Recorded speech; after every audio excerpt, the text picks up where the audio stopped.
And so the session today is about resumes and cover letters. I've divided it into 4 basic sections. I'm going to be talking about a resume as a marketing document, and the information that comes out here may help you to kind of plan out your resume and cover letter, what kind of information you're going to be putting in there. It does require some self-evaluation, and there'll be some criteria presented that you can evaluate yourself on and perhaps start thinking about how you're going to present that information. And it's all about meeting the needs of employers, and we'll go into that as well. The second section will be primarily on the content of the resume. So what information are you putting it in there? How are you presenting it? Then we're going to talk a little bit about formatting, because formatting is also an important element of a resume. It's important that the recruiter can find what they're looking for. It's important that it's easy for them to read what is there. And it's important that the document looks nice, so that it kind of invites them to engage with the resume rather than looking at it and going, oh my goodness, this looks like it's so disorganized and there's too much information and I don't really want to bother with it. And then finally, we're going to talk briefly about cover letters. And a lot of the information for cover letters will be similar to the resume. So let's start diving in. And so we are talking, as I said, about resume and cover letter. I'm Eric Pye. I'm the Student Services Advisor, and I'm the person who provides the articling search supports that I described a little earlier. I've spoken a little bit about the resume as a marketing document, and on the left here you can see the first page of a 2-page resume, and you can see that it's been designed to be appealing. There's a lot of white space.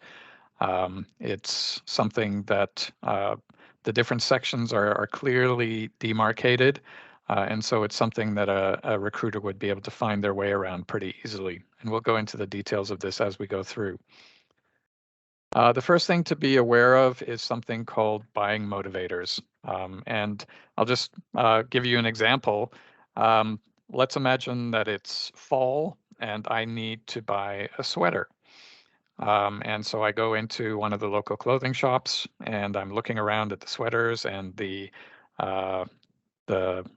shop assistant comes up to me and asks me what I'm looking for, and I tell her a sweater. The shop assistant is not going to go around the store and show me every sweater that they have. She's going to do some questions and try to find out what it is exactly that I like. So am I looking for a wool sweater or a cotton sweater? What color am I looking for? Do I want to have a round neck or a V-neck? Is it going to be a long sleeve sweater or a short sleeve sweater? And those kinds of things. And what she's trying to do is she's trying to find out what my buying motivators are. What are the things that I'm looking for in a sweater, so that she can show me the appropriate sweaters and she can ignore the sweaters that don't really fit my needs. And so when it comes to a resume and it comes to a legal employer and legal recruiter, the recruiter is shopping for a new worker, and they have certain needs that they're looking for, and those needs are expressed typically in the job posting. And so what you need to do is, like the shop assistant, you need to present information in the resume that meets the needs of the customer or the recruiter. And so you need to be showing them the information that tells them whether you match the needs expressed in the job posting. And you don't want to show them the other sweaters. You don't want to show them things that are not really relevant to that job posting. And I'll talk a lot about relevancy through the presentation. And the important thing to keep in mind there is that the resume is not a history of your past, but it's a story of how you fit the job that you're applying for. And so what this means is that there will be a lot of information that you have about yourself that you feel is important, but you need to be really careful and edit what you tell in your resume to make sure that you're telling the employer what's important for them. So some of the buying motivators that a typical articling recruiter is going to have, and so these are the things that they're going to be looking for in people who apply for an articling position, are related to three things. So you've got the activities of the job, you've got the required qualifications, and you've got personal attributes. And so we've got some shown here on this slide. So for the activities of the job, things that articling students are going to do a lot of, they're going to do client interviews. They're going to do research, legal research. They're going to do drafting of documents and of memorandums. They're going to advocate for their clients. They're going to potentially do some negotiation with opposing counsel, and they're going to work within particular legal areas. So some firms practice immigration law, and other firms practice employment law, and other firms practice a variety of different kinds of law. And so you need to make sure that those activities and those areas of law, if you are able to speak to those and you have experience with them, that you're going to be presenting that information. And you're going to perhaps avoid other job activities that aren't relevant to being an articling student. Required qualifications are pretty simple. Everyone has to have a law degree, and if you're internationally trained, you need to have your NCA certificate of qualifications or something equivalent. And you're going to need to present that as important information in the resume, particularly in the cover letter. And then personal attributes. So one of the things I've spoken with a lot of legal recruiters about what they look for in an articling student.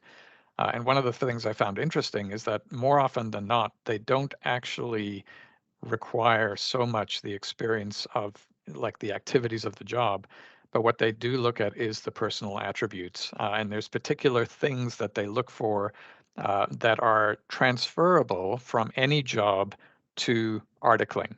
And so even if you haven't worked in a legal context before, you can still present yourself as a very strong candidate if you have the required qualifications and you have the personal attributes that they're looking for. So customer service, problem solving, teamwork, communication, community involvement, time management, languages, intercultural, entrepreneurial, the hunger to succeed, and some humility. And by humility, I'm talking about for somebody who may be very, very, very experienced, are you pushing how much experience you have trying to impress with that, or are you pushing the fact that you're really hungry to learn about working in the law in Canada? And so this is particularly one where we have an experienced internationally trained lawyer. Are they going to be able to fit into an articling entry role in a law firm and accept feedback from a principal and so on and so forth? So these are the things that the employers are looking for. Okay, and so these are the things that you need to focus your resume on. Based on those, what you want to do is you want to create a value proposition for yourself. And so this could be a paragraph or a list of things that you put together about yourself. You're going to want to do some self-evaluation here and really think about what are the things that I have in my wheelhouse, things that I've got experience with, things, skills that I have, competencies that I have, transferable skills that I have that are going to meet the needs of the employer. So for example, which articling relevant activities have you performed in a legal or a non-legal context? And so if we go back to the buying motivators, for example, client interviews, you may not have done client interviews in a legal context, but you may have interviewed clients in a sales context or in an engineering context or some other kind of work. Do you have the required qualifications? For most cases, the people who are applying for articling jobs do have the law degree and, if necessary, the certificate of qualifications. And then which personal attributes can you demonstrate? So, for example, customer service, uh, it's fine to say in a resume that I have customer service skills, but can you actually demonstrate that? Can you give some examples of times where you've used customer service, um, where you've, listened to customers to find out what their problems are, where you've problem solved the issues that they're having, and then you've presented them with alternatives and helped them to solve the problem. You're going to want to think about going into some detail about those and not just saying, oh, I have strong customer service skills. So that there is a little bit about the value proposition, and it's going to be the theme of your job application. So once you've created your value proposition, your resume needs to focus on that value proposition. And if you have items in your resume that don't fit the value proposition, then you may need to omit those because they're just going to cause confusion and clutter and make your resume fuller than it needs to be.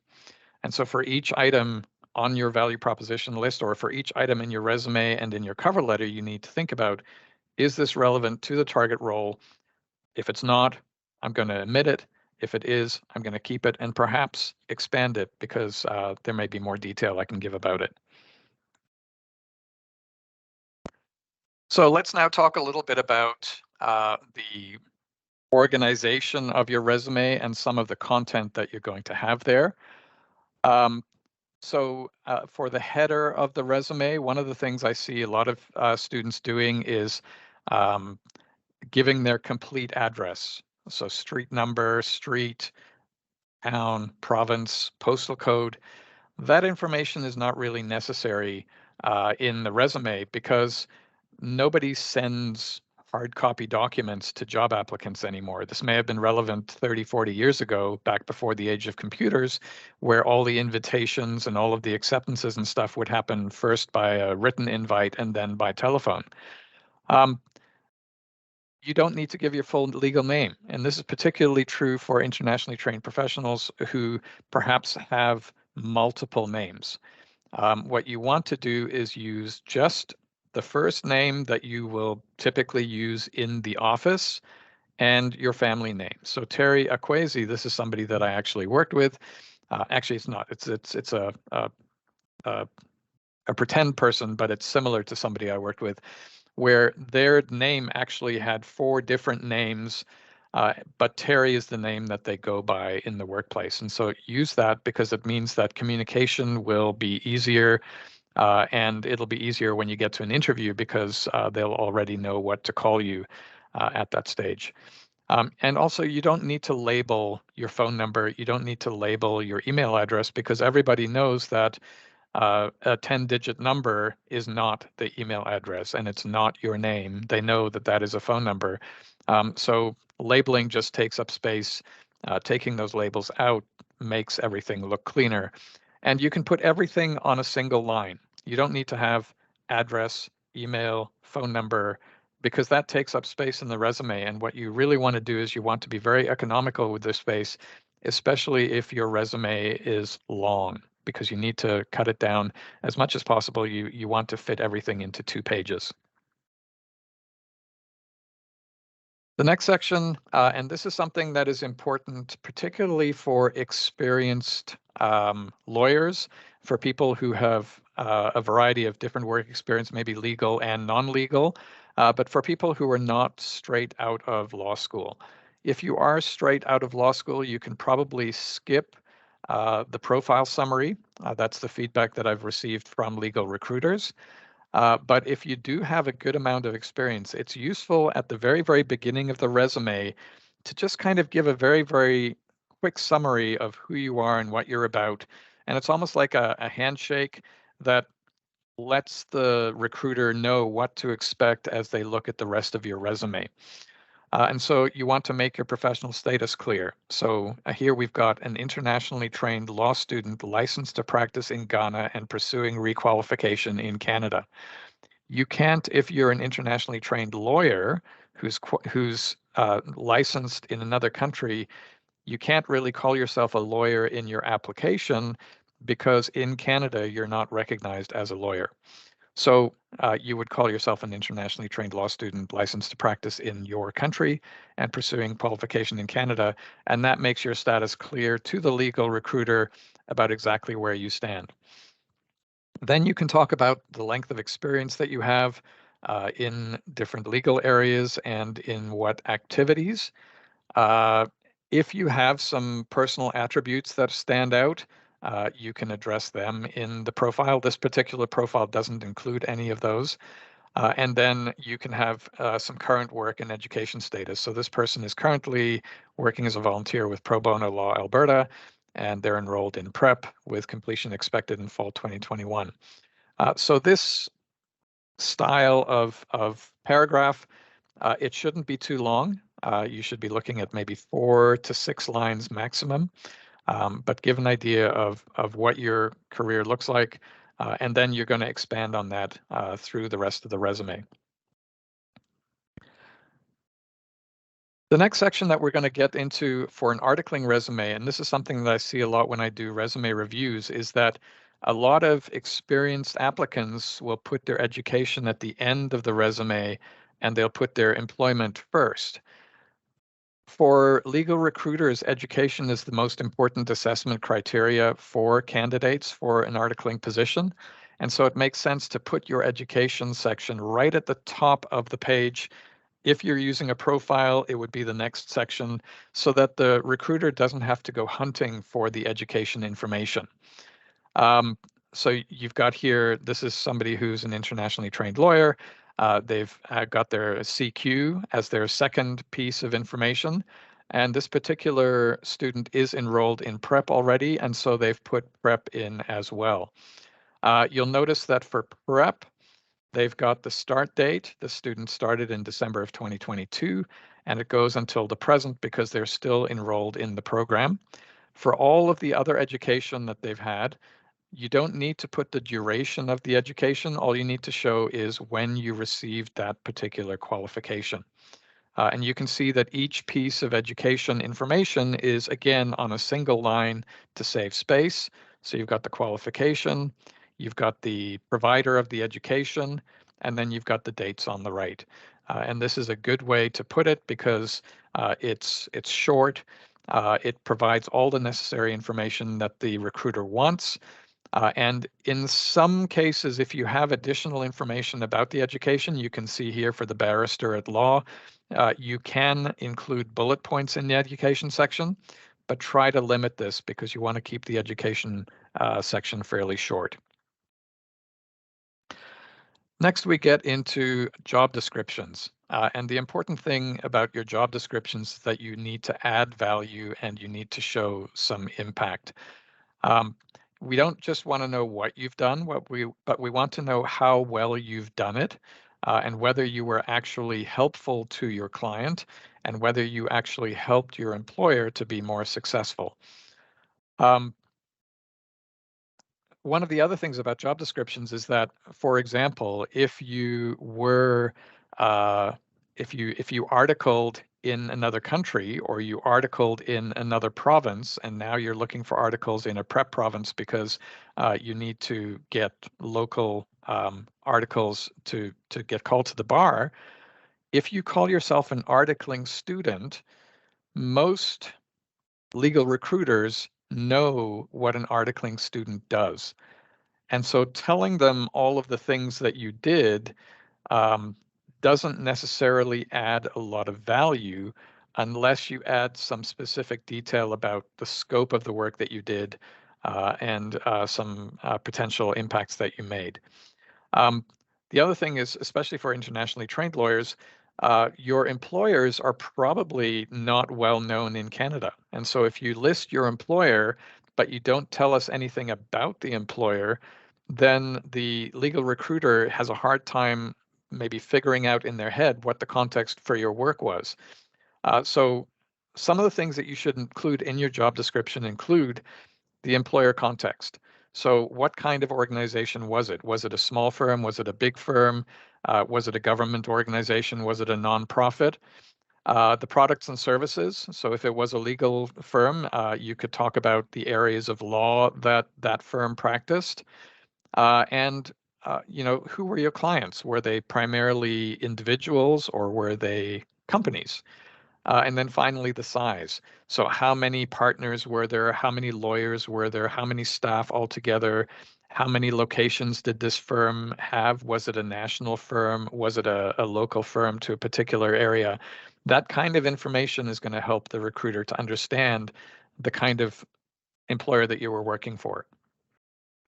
The job context. So again, as I said, a recruiter knows what an articling student did. So you can be very, very brief about the description of the activities of the job.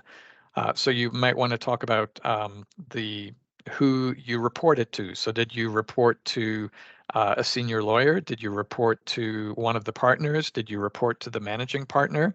Um, or if it's outside of law, did you report to the director of policy or something like that? You don't need to give the name of the person, but who did you report to?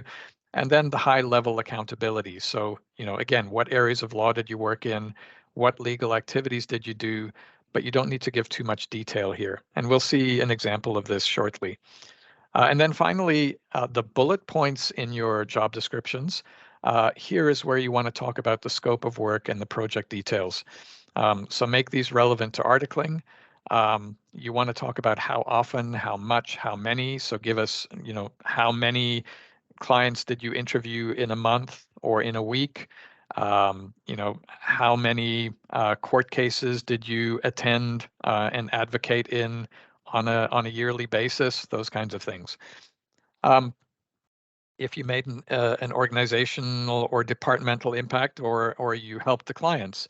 So if there's a particular case that you worked on, was the final decision from the judge beneficial to the client, and how was it beneficial?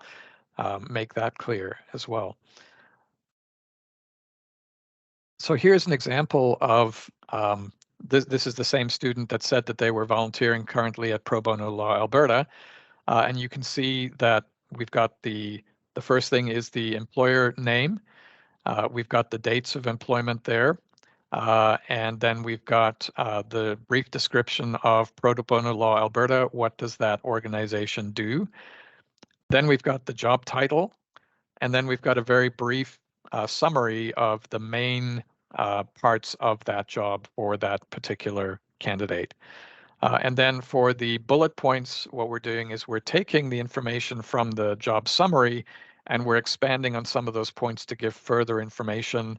And all of this is information that is relevant to articling.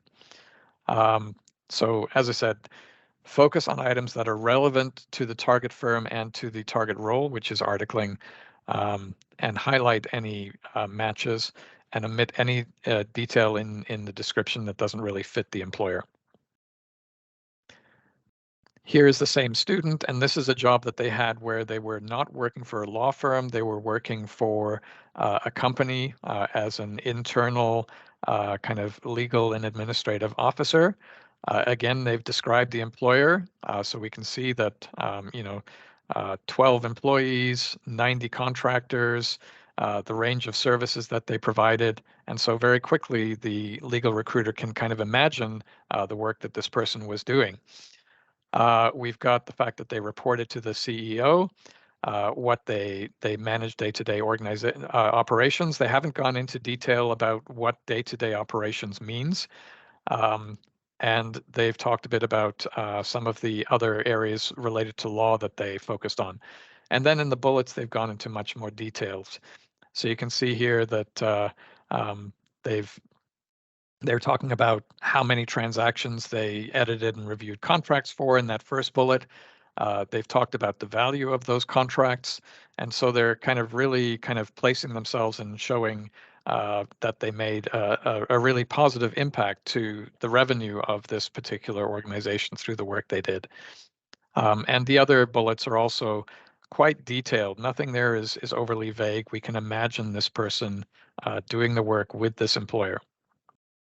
The main focus here, though, even though they may have in their administrative role, they may have done a lot of things that are not related to working as an articling student, they didn't include that information in the job description because it wasn't going to be relevant to the employer. And then this is just an example of if you have a long list of experience, if you've had 6 or 7 jobs and you're worried about how am I going to fit all of these 6 or 7 jobs into my resume, the big thing is that you don't have to give detailed descriptions for everything. The standard kind of recommendation is to give a detailed description for 2 to 4 jobs. depending on how relevant they were to your um, articling application. And you should go back a maximum of 10 to 15 years. So if you've been working for longer than that, you may even cut some of those jobs out completely and not put them in the resume. And that's totally fine. But if you do have previous roles that you want to include, but perhaps they're quite junior to the most recent roles, you can just list them as we've got here. You can have a previous role subsection and then just show the job title, the employer, the location, and the dates. And this makes those open for questioning in an interview. And it also shows a little bit more information about your job history without giving too much detail and without taking too much space. Okay. Um, I don't have anything in here about volunteer roles, but volunteer roles can be presented very similarly to a typical job description role. So again, give the name of the organization, give the organization description, give your title, what was the main point of your job. Typically with volunteer roles, the number of bullets will be a lot less than they are for a job description. So you might just have one or two bullets there, and that's fine. Finish off your resume with an interest section. All the legal recruiters that I've spoken with have told me that they like to learn something about applicants for articling roles. They like to learn something about them outside of the workplace. So give them some interests. They want to learn about you as a whole person. Very commonly in an interview, the first question will be, did you have any trouble finding the office? Or if it's a virtual interview, did you have any trouble logging in? The second question will often be, I see in your resume that you like reading, or I see in your resume that you like singing. Can you tell us a little about that? And that's just kind of like an icebreaker. And so by presenting these interests in your resume, you're actually making it easier for the recruiter to start the interview because we have something that we can talk about that we know you will be comfortable discussing. Um, One thing about interests is make the interests interesting. So you want to tell something more. So rather than just saying, I like cooking, reading, and singing, that's not very interesting. But about cooking, perhaps you can tell some things about the kinds of foods you like cooking, something you recently learned how to make, why you enjoy it, those kinds of things. Um, so yeah, make interests interesting by saying something interesting about them. Um, and if you have elements that showcase, you know, qualities that are useful in the workplace, then that's great too. So, for example, if you are a marathon runner, that interest could be great, and you could highlight the fact that marathon running takes a lot of training, it takes a lot of dedication, it takes planning. And so those are all elements that are going to be impressive to a recruiter because it's like, wow, this person is really motivated and they are able to set goals for themselves, and that's important in a relevant in an articling position. So basically, from what I've said in the first two sections of this presentation, the resume is not about you, the candidate. It's about what the employer needs. And so you need to make sure that the story is not everything that you feel is important about you, but you're taking that information and you're making it something that is relevant so that the employer is going to be attracted to the information that you've given. And that attraction is going to actually cause them to want to give you an interview, and it's not going to turn them off. Okay, so it's about the employer needs, it's not about you. Now let's move on to the third section of the presentation, and we're going to talk here about formatting. And I review a lot of resumes in my role here with CPLED, and a lot of them are from internationally trained lawyers and law students. And I know for a fact that different countries, just for some personal information, I lived in Japan for a long time, and in Japan, the way that information is presented visually is very, very different than it's presented here in Canada. In a Japanese newspaper, for example, there is a lot of text and it's very, very, very busy. And for me as a Canadian, when I look at that, it kind of it makes me feel a little bit almost edgy. um, because it's so difficult for me to figure out what information is important and where I should be looking and so on. And so I extrapolate that other countries in the world also have different ways of viewing a document and different ways of thinking this is a good resume or this is not a good resume. And the way that we do that here in Canada is by the formatting that we use. Um, what you need to do is you need to be aware that the recruiter who's looking at your resume is typically looking at tens, if not hundreds, of resumes for any job that they're looking to fill. And so when they're looking at your resume, if you're the first one in the pile at the beginning of the day, they might be awake and they might be really excited about all of the wonderful applicants they're going to see. But if you are the 200th resume that they're looking at, by the time the recruiter gets to it, they're very, very tired, and they've been doing this all day, and perhaps they don't want to be doing it anymore. And so if your resume doesn't look inviting, there's a very good chance that in 2 or 3 seconds, the recruiter will just say, you know what? I can't be bothered. I've already got a whole bunch of good applicants here. I'm just going to put this resume in the no pile. And they might not even read the whole thing. They might not even read any of it. They'll just look at it and go, nope, too tired. Don't want to look at it. So the formatting is important. It needs to be simple, it needs to be clean, it needs to have white space, and it needs to be formatted conservatively. You're applying for a job in a very conservative profession, and so the resume needs to fit the personality of a law firm. I see a lot of resumes where the font that is used is too casual. It's maybe a handwritten font even, and that's not appropriate. Um, some very basic things. So margins. The best margin size is 2 centimeters, top, bottom, left, and right. 2 centimeters is not too wide and it's not too narrow.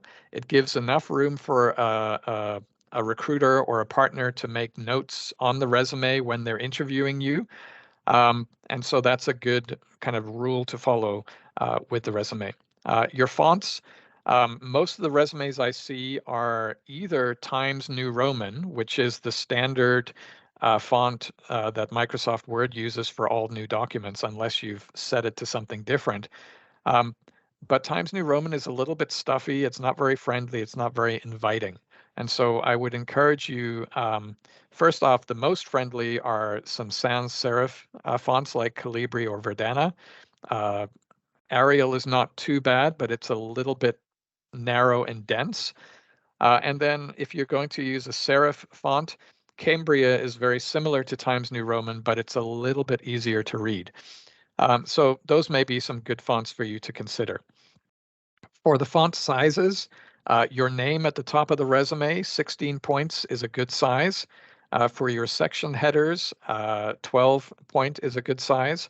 And for the rest of the resume, 10 point or 11 point is good. 11 point is best, but if you're having trouble fitting your resume into 2 pages, taking it down to 10 point is acceptable. But don't make it smaller than 10 point because a lot of law partners and a lot of legal recruiters are not young, and so their eyes aren't so good and they don't deal very well with very small text. And then finally, any paragraphs in the resume can be justified, meaning that on the right-hand side, all of the words are lined up. But for your bullet points, it's better to not justify them. It's better to actually let them run ragged. Um, it makes it easier for the bullets to be read, and it also gives the eyes a rest a little bit because not everything is exactly the same. It kind of helps just to give the eyes a rest. So those are some good general points about formatting. Um, you want to use simple document formatting. I see a lot of people who use tables for their resume or who use text boxes for their headings. Um, and I would personally avoid these. Also try to avoid headers. Um, this is not so particular to legal applications. It's much more important for non-legal applications because non-legal employers typically use electronic scanning of documents, and these features can cause problems for scanning software. but by and large, try to keep the formatting as simple as possible without using those functions. Um, and be very consistent about the use of bold text, italic text, bullets, tabs, tab stops, and shading. I see a lot of resumes where the use of bold, for example, is very random. Some headers are bold, some are not bold. Some are capitalized for the whole word, some are capitalized just for the first word. And so make sure you're being consistent. And this is important because one of the things that the recruiters are looking at is your attention to detail. And consistency of formatting is one of the ways that you show consistency or attention to detail, because that's a skill that you'll be using when you're creating legal documents. Those will also have to be formatted consistently. And so this is a very easy way for them to assess whether you're paying attention to that. Use simple section headers. So for example, rather than saying past legal employment experience, just put past employment or even employment or experience. One word for the headers is better than multiple words, especially if you're using a standardized header, because that helps the recruiter to find things easily. And then for numbers, numbers are important in resumes. And so if you want to make the numbers stand out, use digits instead of the words for numbers. So for 9, use the digit 9, don't spell it out N-I-N-E. And that just helps those numbers to pop and it draws attention to them. And often numbers are highlighting performance, and that's what the recruiters are interested in seeing.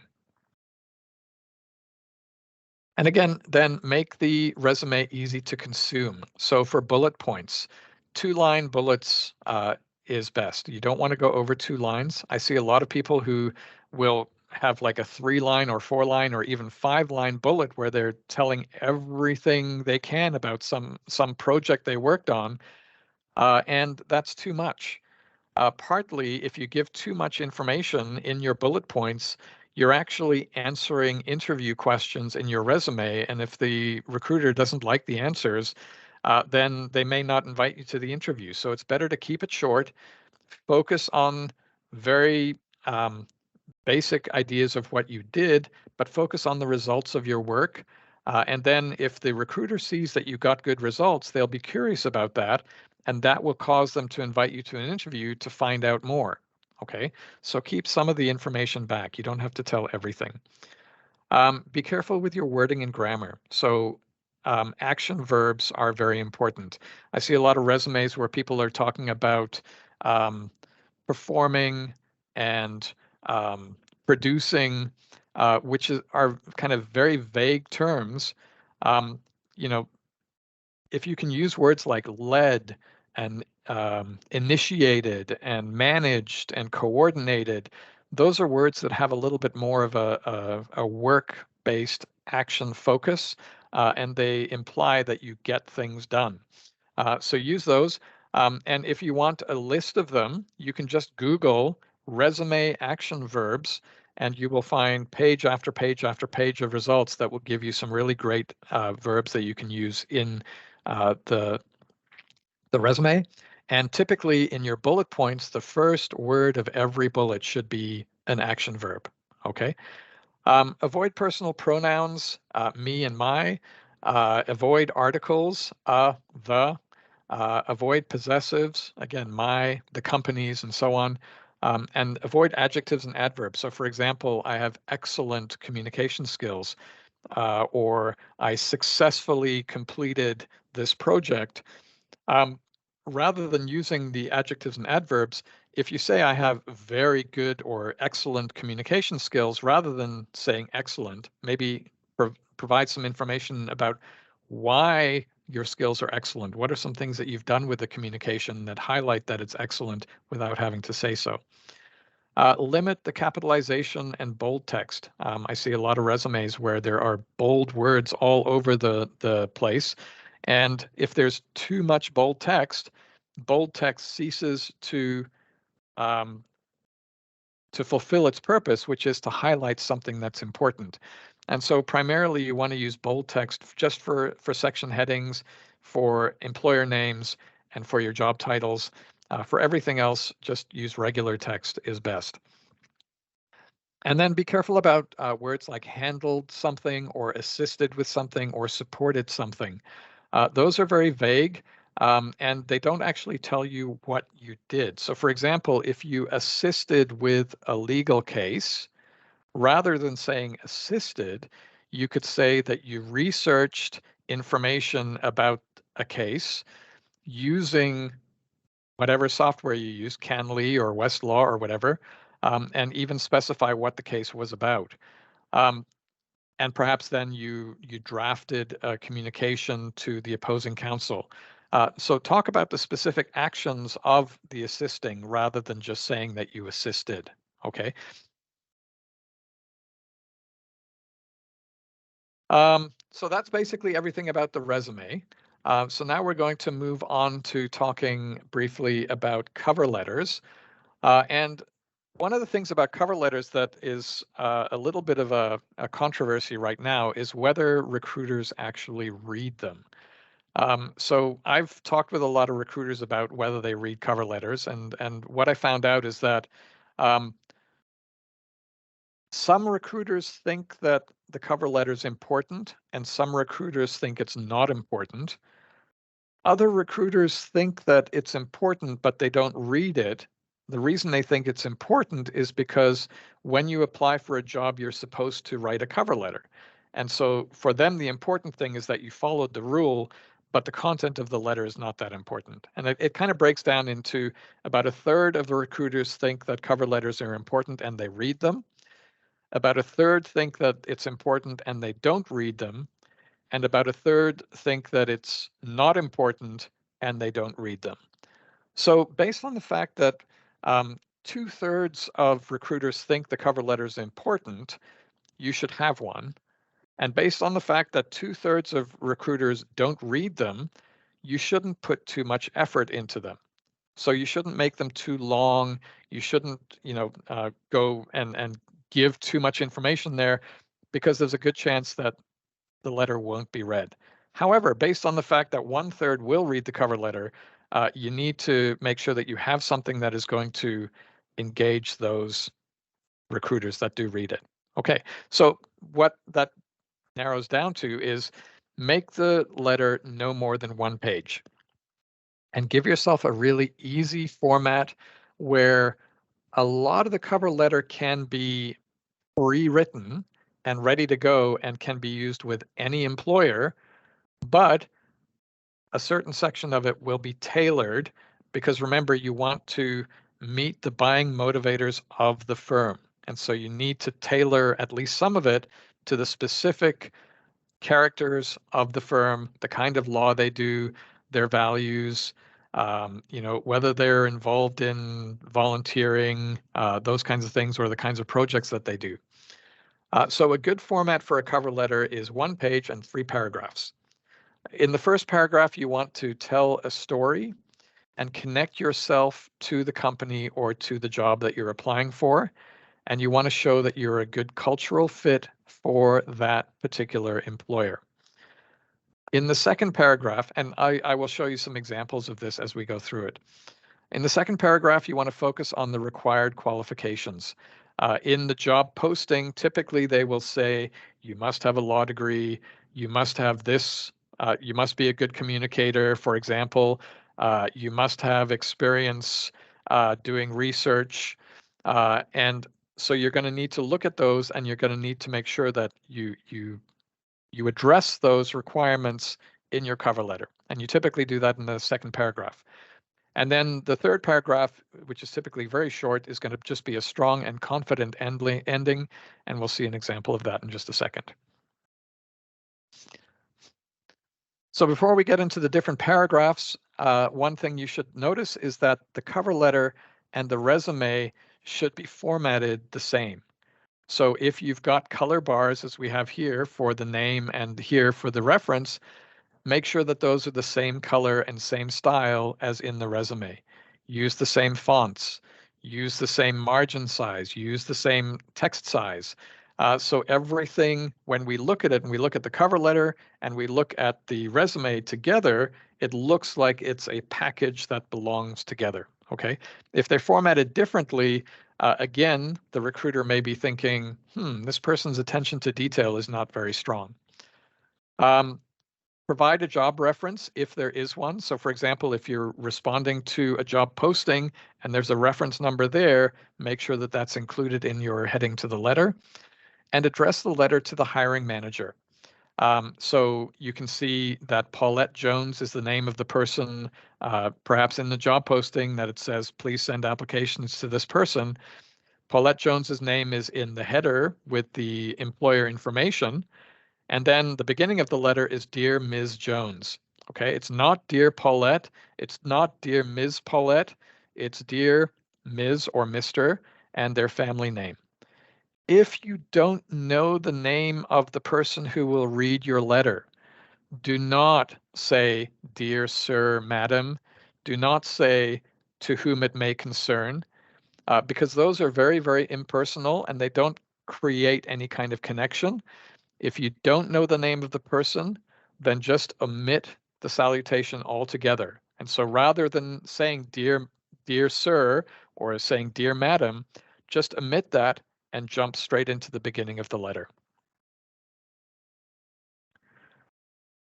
Paragraph 1, as I said, tell a story, try to connect yourself to the job, make the story relevant, name drop when possible. So for example, if you've been doing some networking and you've met somebody from this firm before, and you've had a discussion about the firm, drop their name.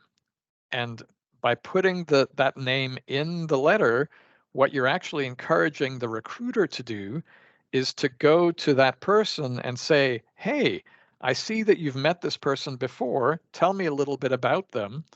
And what you can actually end up getting is a recommendation from the person that you've met, which can help you to get an interview.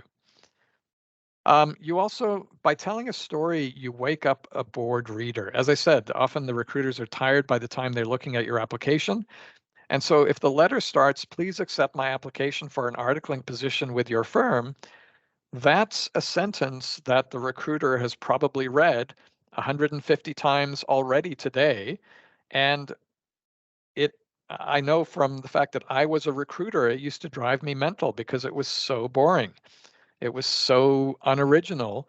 And so if you can start your letter with something different than that, it's going to make it a lot more interesting for the recruiter, and it's a lot more likely that they will actually read your letter and show a logical connection to the target role. So if we take a look at this paragraph here, the story is, for the past 9 months, I've been volunteering with Pro Bono Law. One of the lawyers I support, Jenny Smith, is an associate with your firm. She and I have spoken at length about the firm and what great place it is to work. I'm particularly drawn to the fact that it's a smaller office with a strong presence in corporate and commercial law. And then she goes on to tell about why this is important. At the very end of the paragraph, we talk about, I'm thus excited to find your job posting for an articling student this morning and enthusiastically submitting my application. Now, the fact that you're applying, it makes total sense because you've just explained why it is that you're interested in this particular firm. And for the recruiter, that's really important because it shows that there's going to be a strong connection. It shows that there's perhaps a good cultural fit for you with them. And that's going to encourage them to, again, invite you for an interview. The second paragraph, this is where you deal with the required qualifications. And this you're going to target to the qualifications that are in the job posting. These are the buying motivators of the employer. And so you're going to use keywords for these qualifications, and then you're going to show them how you match that qualification. And this is part of your value proposition that you're presenting. And so here you can see that the three things that were in the job posting that this applicant is responding to is that you have the prerequisite legal education. And this is something that you can pretty much have as a standard for all of your articling requirements or all of your articling applications, because most firms require the prerequisite legal education. Okay, in fact, all of them do. Then they focused on customer service experience and community involvement in legal contexts, because these are two areas that were in the job posting that this applicant feels they have a very strong match to. Okay.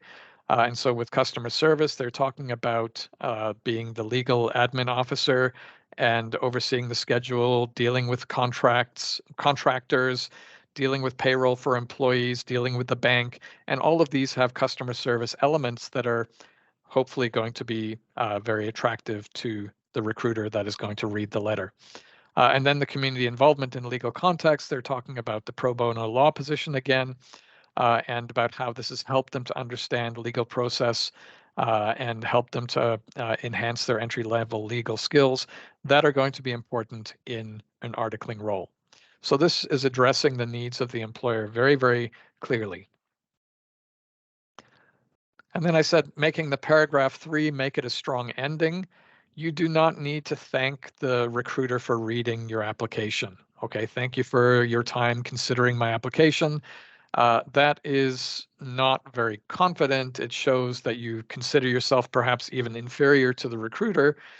So make it a confident finish. I look forward to meeting you in an interview to discuss my experience and skills and how I can contribute to your firm's success.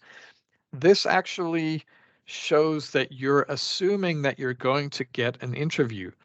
And subconsciously for the legal recruiter, this is going to be a positive, because if you assume you're getting one, it means that you must feel very strongly that you're a good fit for the role. And it could result in the recruiter wanting to interview more than they would otherwise. Okay. So that there is the end of the presentation. I've covered all of the 4 sections that we talked about at the beginning. And what I'd like to do now is we have 5 minutes until noon hits, and I'm happy to stay for a little longer if anybody has any questions. Question and answer is through the Q&A link that is at the top of the Teams window. If you have any questions, you can submit them there. And Carly is going to, she's someone else who works here at CPLED. She's the communication advisor. And so she's going to read the questions out to me, any that have come in, and then I'll deal with them here. If you do have to go, you're more than welcome to leave at any point now. There will be a video posted of the webinar if you'd like to review it again later. The question and answer will not be recorded or will not be part of that recording. But if you do want to stick around for some questions, then I'm happy to take questions now. Thanks, Eric. First question, with the cover letter, if you do not know the individual's pronouns, should you avoid using Miss or Mr., or is that still something we should be including in our cover letters? That's a good question. If that's the case, then you may want to skip the salutation altogether, because that way you don't have to actually make a decision either way. And if you've put their name at the top of the letter, their full name with the company information, it's likely that they won't notice the fact that there's no salutation. Okay, great. And with when you were talking about activities, can you elaborate a bit more on, is there any particular activities that legal recruiters are looking for when you're trying to kind of make that personal connection on your resume?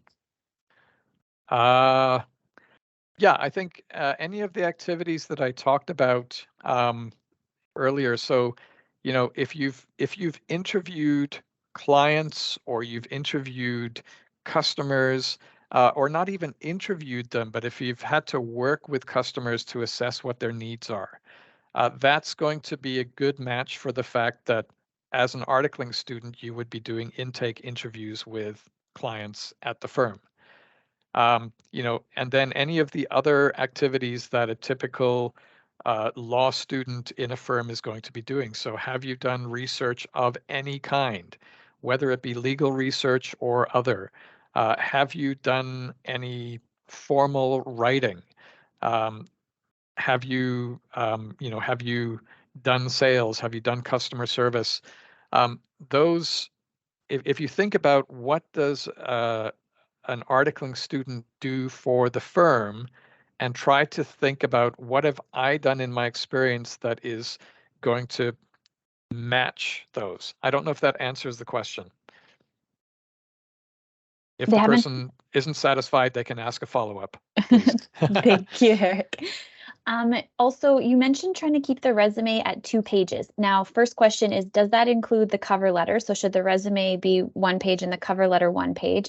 And how is it detrimental if you do want to go over that? If you're at 3 pages, if you're, where's kind of the happy medium if you do have so much experience? If you are an ITL who's worked before and has a lot of legal experience, should you expand on all of that, or should you really try to keep it at the 2 pages? Yeah, so first question, is the cover letter included? No. So you want to have a one-page cover letter and a two-page resume. So altogether, you've got 3 pages. If you are very, very experienced, then it is okay to go to 3 pages. I would still encourage you to try to get it down to 2 pages. But as an example, I worked with somebody recently who was a judge in their home country, and they had a lot of really, really good experience. And we were finding it really difficult, particularly because they also had a lot of really good volunteer experience. It was difficult for us to get it down to 2 pages. And so we decided together that a 3 page resume would be appropriate. Um, but by and large, if you have, let's say, if you have less than 5 years experience or even less than 10 years experience working, you should be aiming to get the resume down to 2 pages. And this is, one of those areas where, again, they're going to be assessing, can you take complex information and summarize it down to a digestible amount? Because this is important in legal writing as well. You don't want your memos to be too long. You don't want your other documents that you write to be too long either, because otherwise nobody's going to read them. Thank you. And somebody had mentioned, so this person says that they've heard, it's not a human being reading these resumes anymore. It is a computer system. Do you have any insights into that? Because, this person had heard maybe you should hide keywords in the margin and things like that. So from your knowledge, are the recruiters, is it a human being actually reading these and reviewing them, or is it a computer system? Yeah. So this is something I used to deal with in my previous role. I used to work with accountants, and almost all the accounting jobs they're run through what's called an applicant tracking system, which is an electronic system that manages the applications. It scans all of the resumes, it scans all the cover letters, it counts the keywords, and so on and so forth. Um, and so when I first started working with CPLED and I met a bunch of legal employers, that was one of the first questions that I asked them. And I did not meet one legal recruiter who was using electronic scanning as part of the assessment. They read all of them. So, number one, there's no point in hiding keywords. And number two, just be aware that these will be read by a human being. And so, this is where the formatting becomes really important, because with applicant tracking systems, they don't get tired. They do look at everything. But with the legal recruiters, because they read it themselves, you need to be aware of the fact that they are going to get tired and they're going to get bored. And so making it pretty for them and making it easy to find your information is super important. Thank you. And is it relevant to include languages that you speak or write in your header, or potentially any additional courses that you've taken? Yeah, so in terms of languages, again, this is part of looking at the firm and what their buying motivators are. If you're applying to a firm that has a multicultural client base and they deal with, for example, immigration law, then languages are going to be probably super important, because you're going to be able to deal with native speakers of those languages in their own language if necessary. And you're also possibly going to want to highlight the fact that you have cultural competence, that your intercultural skills are strong. And so those would be good things to put in there. But if you're applying for a firm that deals, for example, primarily in corporate law, and most of their clients are in the oil and gas industry, and they're Calgary based or they're Regina based or whatever the case may be, languages might not be such a buying motivator, in which case you probably don't really want to say too much about them. So again, it's a matter of thinking about what is going to be of value to the employer, and am I going to include that? If languages are important, I would include them perhaps in the profile section at the beginning of the resume, where they make up part of that kind of overall summary of who you are. In terms of additional courses, if those courses are focused on skills that are important for a lawyer, so if you've taken a course on, for example, alternative dispute resolution or negotiation or anything like that, then certainly those are worth including. And you can include them in the education section as kind of like a subheading of professional development. And for those, you don't necessarily need to give the provider or the dates, but you can give the course names, and then in an interview, if they're interested in those courses that you've taken, they'll ask you for further information about them. Thank you. And I do see that someone has raised their hand. If you could, we just have the mics disabled. If you could type your question into the Q&A discussion box and we'll address it there, that would be great. One other question, Eric, was regarding a PD. Is there any PD, like professional development courses or things that someone should be kind of focusing on that look more appealing on these resumes to get with the legal recruiters? I can't really kind of give any blanket statement around that. Again, it's going to be PD that is relevant to what an articling student does. And it may be PD, for example, if you are looking for articles and you really, really, really, really want to work in energy law or corporate law with oil companies, for example, then taking PD that is focused on energy and oil and gas is going to be useful. If you're, if you're looking to do something on family law, then taking PD that is relevant to family law is going to be useful. And so you might want to take some courses, for example, in coaching and counseling, or in um, you know um, dealing with emotional clients, or dealing with difficult clients, or things like that. Again, it's going to be very, very personal to the interests of the person looking for the job and the kinds of firms that they're going to want to work for. It doesn't look like any additional questions have come in. So with that, we want to thank everyone for joining us today and have a great day. Yeah, thanks for attending, everyone. Hope this was useful.